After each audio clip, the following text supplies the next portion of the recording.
Isayas, Unang Kabanata. Ang makasalanang bansa.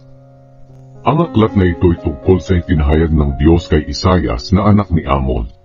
Tungkol ito sa Huda at Jerusalem noong magkakasunod na naghari sa Huda sina Uzziah, Jotham, Ahaz at Hezekiah. Pakinggan ninyo langit at lupa, dahil sinabi ng Panginoon, inalagaan ko't pinalaki ang mga Israelita na aking mga anak, pero nagrebelde sila sa akin. Kahit ang mga bakay kilala ang kanilang tagapag-alaga, at ang mga asno'y alam kung saang sabsaban sila pinapakain ng nagmamay-ari sa kanila. Pero ang mga mamamayan kong Israelita ay hindi nakakakilala sa akin. Sila ay bansang makasalanan, mga taong punong-puno ng kasamaan, lahi ng mga gumagawa ng masama at mapaminsala. Itinakwil nila at kinutya ang Panginoon, ang banal na Diyos ng Israel, at siya'y tinalikuran nila. Mga taga-Israel, bakit patuloy kayong nagre-rebelde? Gusto pa ba ninyong maparusahan? Para kayong tao na puro sugat ang ulo, at ang puso'y puno ng sakit. Mula ulo hanggang talampakan, walang bahagi na walang sugat, pasa at pamamaga. Hindi ito nahuhugasan o nabebendahan o nagagamot. Hindi na mapakinabangan ang inyong bansa. Sinunog ng mga dayuhan ang mga lungsod ninyo. Kitang-kita ninyong sinasamsam nila ang mga bunga ng inyong pananim. Sinisira nila ang inyong lupain hanggang sa hindi na mapakinabangan. Walang natira kundi ang Jerusalem.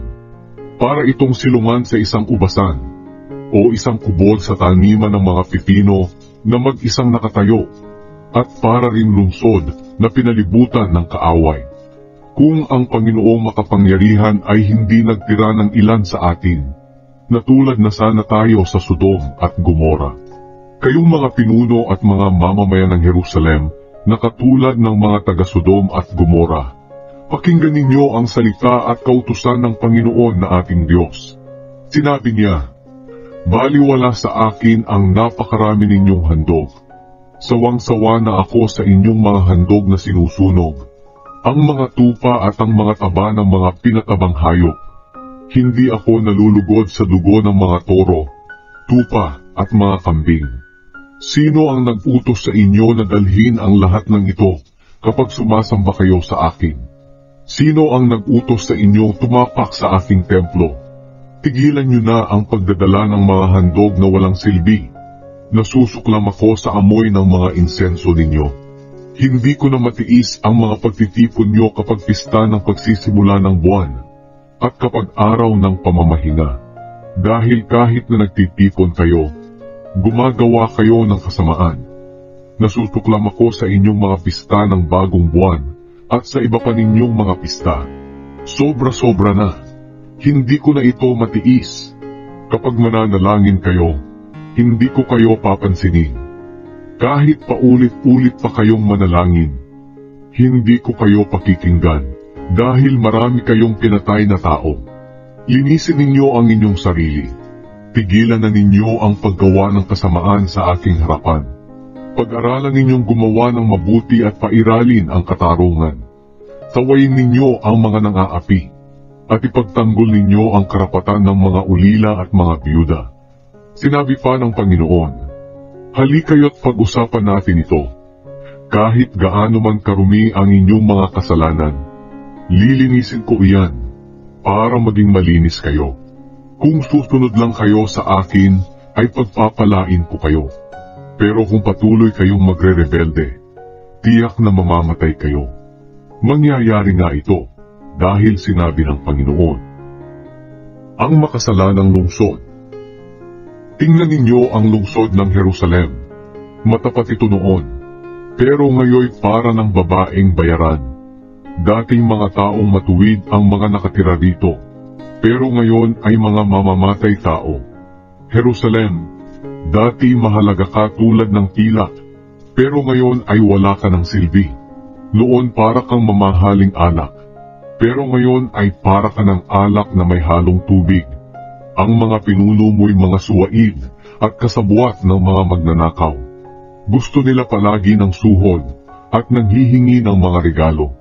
Hindi nila ipinagtatanggol ang karapatan ng mga ulila, at hindi rin nila pinapakinggan ang daing ng mga biyuda. Kaya sinabi ng Panginoon, ang makapangyarihang Diyos ng Israel, gagaan ang kalooban ko kapag naparusahan ko na kayong mga taga-Jerusalem na aking mga kaaway.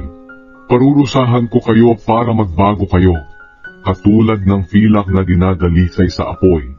Muli ko kayong bibigyan ng mga pinuno at mga tagapayo, katulad noong una. At ang lungsod ninyo ay tatawaging lungsod ng mga matuwid at tapat na mga tao. Magsisisi ang mga tao sa Jerusalem, at ito ay ililigtas ng Diyos, at magiging matuwid ang pagtrato ng mga pinuno sa lahat ng mga mamamayan. Pero lilipulin niya ang mga suwail at mga makasalanan, ang mga taong tumalikod sa Panginoon. Mapapahiya kayo ng mga taga-Jerusalem, dahil sa pagsamba ninyo sa mga puno ng ensina at sa mga sagradong halamanan.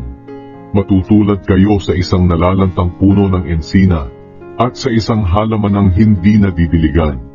Ang mga makapangyarihan sa inyo ay magiging katulad ng tuyong kahoy na madaling masunog, at ang masasama nilang gawa ay magiging parang tilamsik ng apoy na susunog sa kanila.